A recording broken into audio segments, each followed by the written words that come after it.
با سلام و احترام خدمت دوستان عزیز. تو این جلسه میخوام درباره درمان و پیشگیری از واریس صحبت کنم.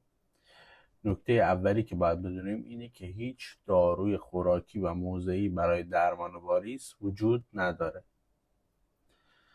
تنها راههایی که میشه باش درمان کرد یکیش لیزر هستش و جراحی و حذف این رگ‌ها به وسیله چسب‌های طبیعی که این کارها همه زیر نظر متخصص باید انجام شه و درمان‌هایی نیستن که ما بتونیم توی خونه انجام بدیم.